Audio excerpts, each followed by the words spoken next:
السلام علیکم۔ Daily golf Urdu میں خوش آمدید۔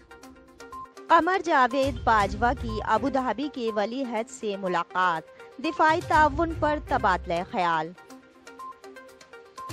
تفصیلات کے مطابق army chief general Qamar Javed Bajwa نے ابوظہبی کے ولی عہد سے ملاقات کی ہے۔ شیخ محمد بن زید ال نہیان اور پاکستانی افواج کے سربراہ نے فوجی اور دفاعی شعبوں میں دونوں ممالک کے درمیان تعاون بڑھانے کے طریقہ کار پر بات چیت کی۔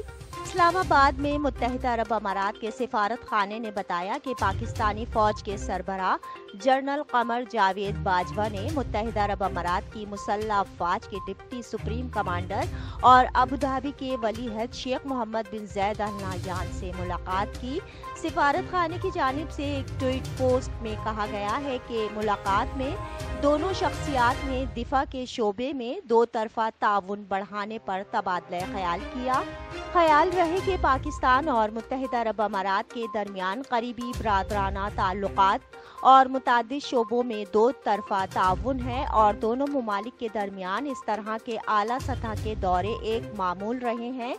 پاکستان اس وقت ایکسپو 2020 دبئی میں بھی حصہ لے رہا ہے، جو 200 ممالک کے نمائش کنندگان کی میزبانی کرے گا۔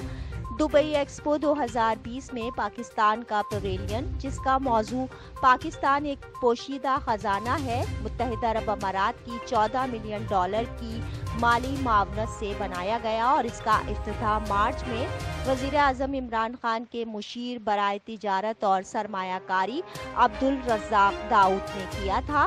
پاکستان دبئی ایکسپو کی مدد سے ملک میں بین الاقوامی سیاحت اور سرمایہ کاری کے فروغ کے لیے پر امید ہے۔ متحدہ عرب امارات میں اسلام آباد کے سفیر افضل محمود نے کہا ہے کہ جمعے کے روز عالمی نمائش کے کھلنے کے بعد ایکسپو 2020 دبئی میں پاکستان کی شرکت سے ملک میں بین الاقوامی آمد بڑھنے کی توقع ہے۔ ہم ایکسپو 2020 میں پاکستان کے ترقیاتی منصوبوں اور سیاحت کے پرکشش مقامات کی نمائش کے بعد دنیا بھر سے سیاحوں کی اچھی تعداد کی توقع کر رہے ہیں۔ اب تک کے لیے اتنا ہی۔ اگلے بلیٹن تک کے لیے خدا حافظ۔